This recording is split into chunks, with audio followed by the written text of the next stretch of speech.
Well, it is October 1st, so welcome October. Thank you for tuning in to Raven Dana, that's me, at Walking Between the Worlds.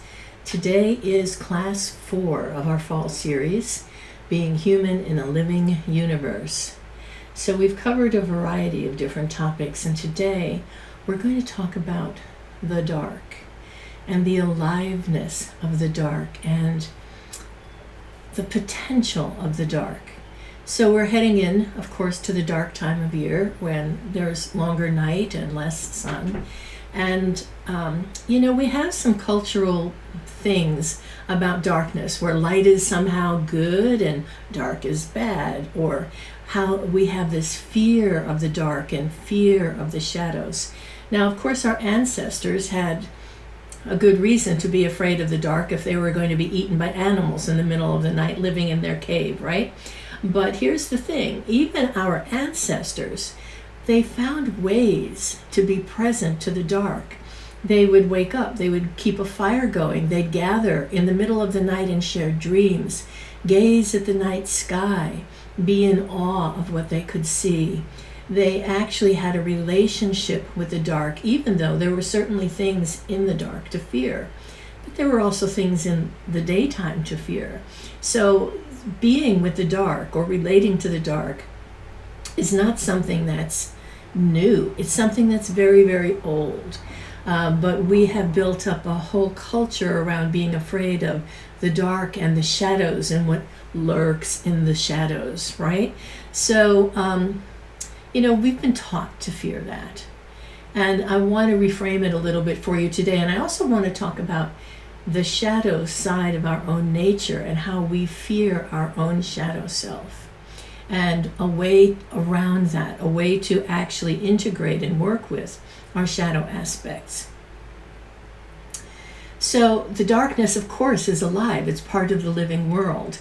It's part of the universe in which we live. And if we can let go some of that fear and embrace the shadows and integrate the dark into our lives, we find ourselves much more balanced, much more alive in all areas of our life, right?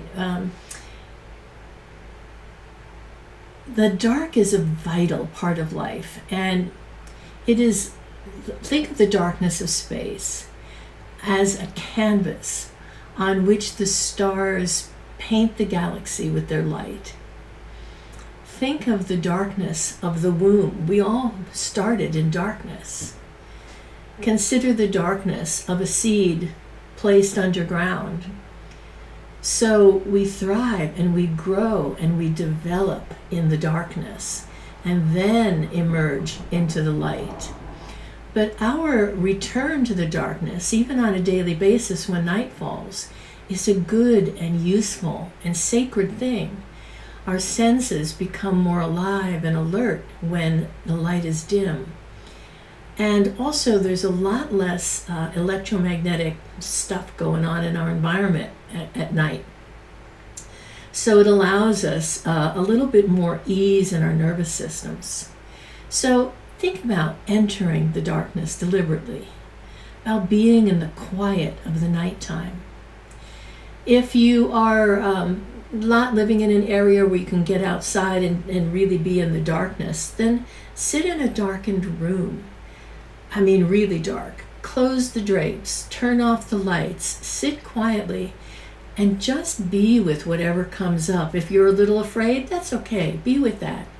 And sit through it and notice, you're going to hear things that you normally don't hear. You may smell things that you normally don't smell, or at least that you don't pay attention to. So the darkness will bring your attention to new things or to typical things, but in a brand new way. And then, after you've had a little bit of time familiarizing yourself with the comfort of the dark and with how you scare yourself in the dark, go outside. And even if it's not perfectly dark, if you can see stars, that's great. Gaze at the night sky. Let yourself think of each point of light. I mean, this is amazing, that the stars, the majority of stars that we see, not the majority, but many stars that we see are not there anymore. We're seeing light from stars that have burnt out a long, long time ago, because it takes light so long to reach us, right? We are actually looking across time, not just across space. So in the darkness, we have, I think, a larger opportunity to be with the mystery and the wonder of time and space, because the light isn't there. The light isn't, the light being gone at nighttime gives us a different kind of opportunity to experience ourselves and the world around us. So, befriend the darkness. For millions of years, humans have gathered in the darkness and stared at the sky and lived with the wonder and awe, made up stories about the constellations, received information from the stars. There are lots of cultures that have origin stories as coming from the stars and or from star people, from beings that came from the sky. So whether you want to think that is think of that as entities that are from the stars, or if you want to think of that as aliens that have come from between the worlds or other planets, however you want to frame that, it's still that there is something special that happens when we are in communication with those energies and informations that exist in the dark, that are easier to perceive, I'll say it that way, in the dark. Okay. And again, we have a cultural taboo against darkness. We think that we've been taught that it's somehow bad or evil or frightening. And I just want you to get in touch with that reality, that there are plenty of things that we do that require the dark. Sleeping is one of them. When we have too much blue light, or actually if we have any blue light before bed, it interferes with our production of melatonin, which and it also jacks up our cortisol, which essentially means the sleep chemical of our brain, it doesn't work properly. So we either take a very long time to fall asleep, or we don't sleep very deeply, and we need that deep sleep in order for our immune systems to work well, in order for our body to go through its clearing, cleansing cycle. We need the dark. And so people who sleep with a light on don't get as much deep sleep. And in the long haul, not getting darkness, not being in the darkness at night, takes its toll on us physically and emotionally. It's hard on our bodies to not get the required amount of darkness, believe it or not, that we need for good restful sleep. So, it's a thought. And, nocturnal animals, let's talk about that for a moment. In this living universe, there are plenty of creatures of the night. And again, we're not talking about werewolves. We're talking about beautiful animals like owls, and what they're able to do because they're night hunters, and the precision of their eyesight and the power of their talents, and how owls actually are silent flyers. They have specialized wings that allow them to fly silently so that they can catch their dinner, get their meal, and no one knows they're coming. So night animals are really remarkable. Think of, again, bats who use echolocation to navigate in the dark. So there are plenty of, again, stories. Oh, bats, ew, icky, don't let the bat fly into my hair. All right, we have to get over that stuff. Bats are fabulous creatures. By the way, October is Bat Appreciation Month. So it might, take 5 minutes and Google up some bats and see all the good things that they do, how they work with the ecosystem, and what an integral part of nature they are. So everything in the darkness is part of the living system of nature and the universe in which we live. So in this week, I wanted to spend a little bit of time talking about shadow work, the dark within us, or what we consider to be darkness within us that we fear. There are things about our own nature that we tend to hide from, pretend don't exist, run from, don't allow other people to know. We have fears that if people really knew who we were, everything about us, they would run the other way. Now, mind you, every single person thinks that.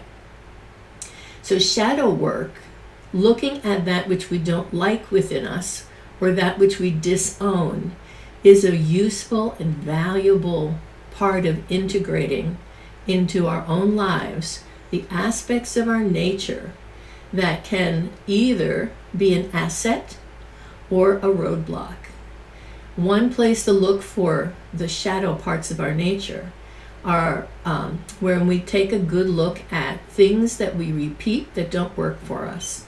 There's a hidden message in there. There's something that we're trying to accomplish or do that's occurring in there.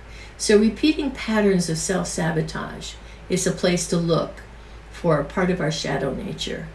What we numb ourselves to when we have fear, or we have anger, or we have a need for closeness, but instead of expressing the anger or dealing with the fear or asking for what we want, we have avoidant behaviors. We keep ourselves too busy to notice, or we clean the house for the 5th time, or have 3 drinks, or eat a pizza, right? So those things that we do that are distractions or numbing behaviors are good road signs that show us something in our own nature that we don't want to look at, that we don't want to deal with, that sits in the shadows. So we can have behaviors that are very old, that have come from childhood, that still haunt us, that we sweep under the rug and pretend aren't there. A great way to discover what shadow parts of our nature we hide from, and we hide from others, shows up in what we dislike about other people. So, for example, if we were raised in an environment in which we were not allowed to express our anger, or expressing anger got us punished or ignored, or punished and ignored, right?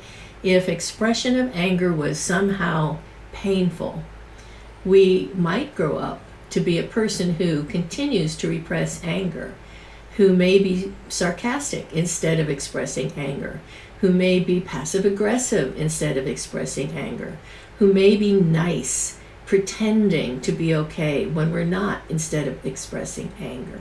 So that failure to express, we would call part of our shadow nature. And one way we might know that it's going on is if we have a lot of judgments about people who raise their voice and get angry out loud. Oh, can't do that. Why do they do that? Can't they control themselves?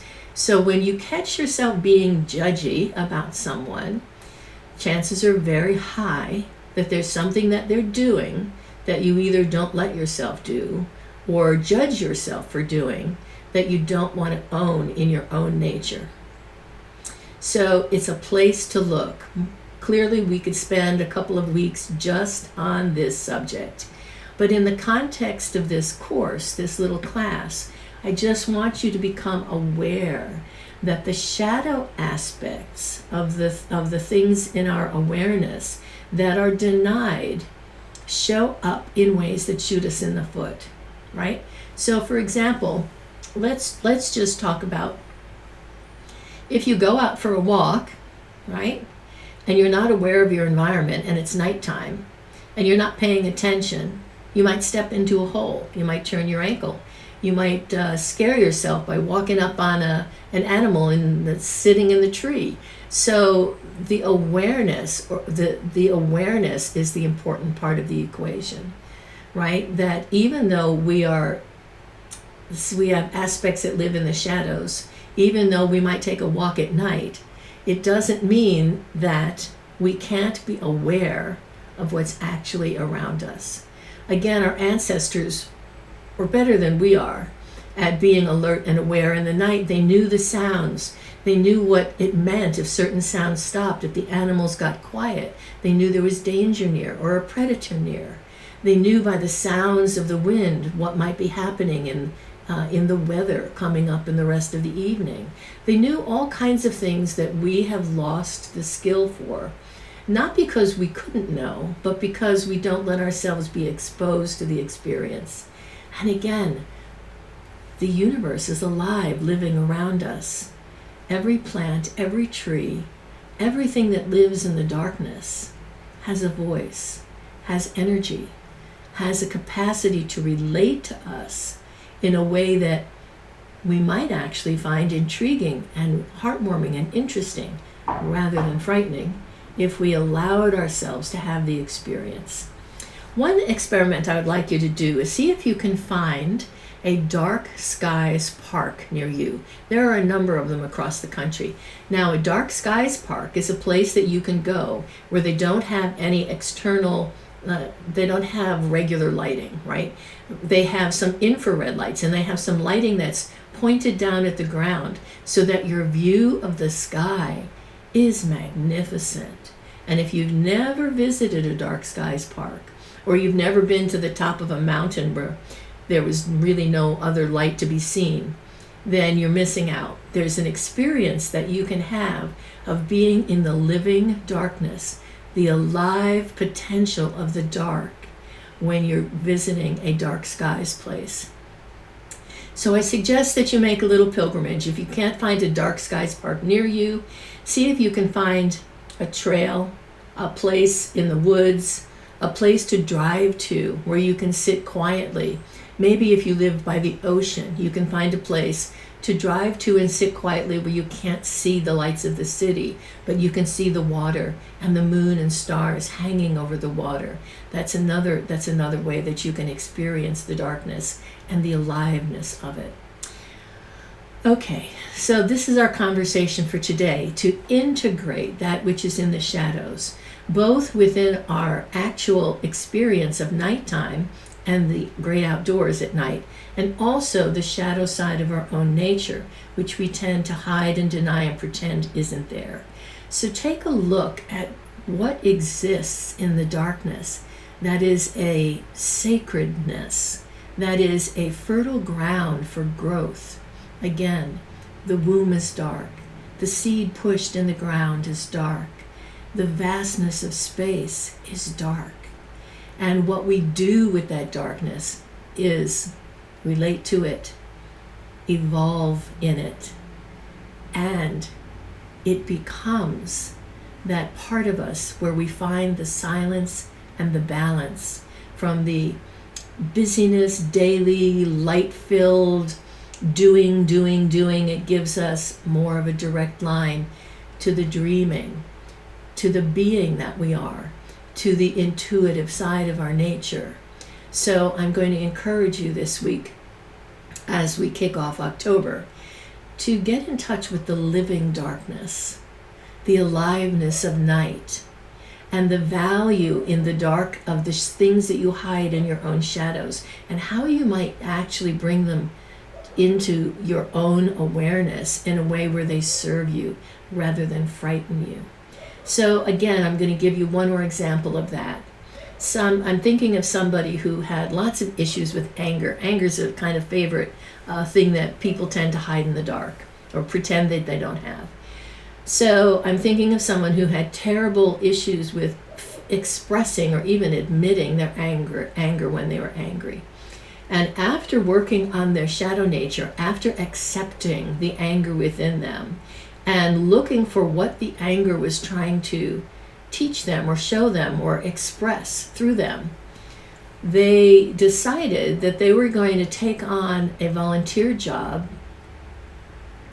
in which they put their anger to good use, in which they stood up for the rights of young women and helped to train, to teach young women how to protect themselves, how to be aware in situations that might potentially be dangerous.